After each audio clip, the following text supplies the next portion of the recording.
All right, for this video, I have questions about SpeedGrader and syncing. So let's start with SpeedGrader.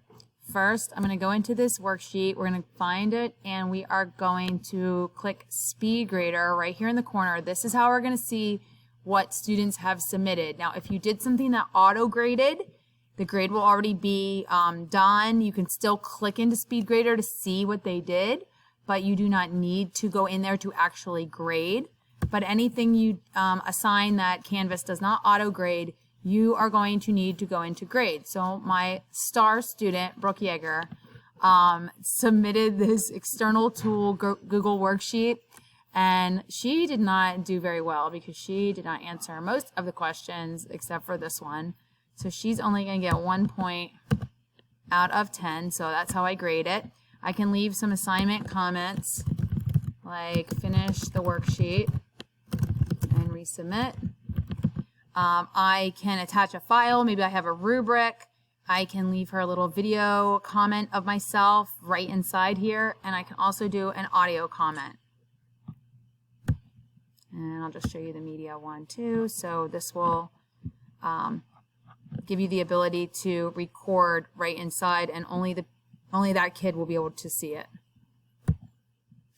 Okay, so this looks good. I'm going to submit that. Students can resubmit as long as the window of time is still open to access that assignment.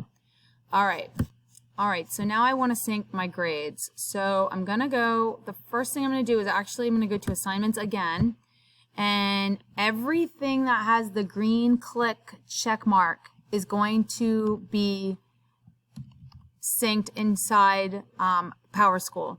So if it's the first time that it's syncing, it's going to actually create a brand new column in PowerSchool to input those grades. If it is not the first time, it will just update the grades. So maybe you had 20 kids in your class and 15 of them did it.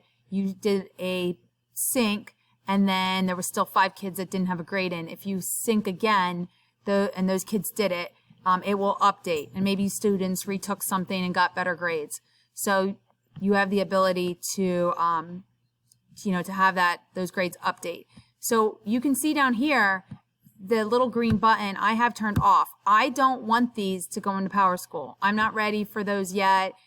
Maybe for some reason the students are still working on them, and I do not want to worry about those. I just want these 3 right here to go into PowerSchool.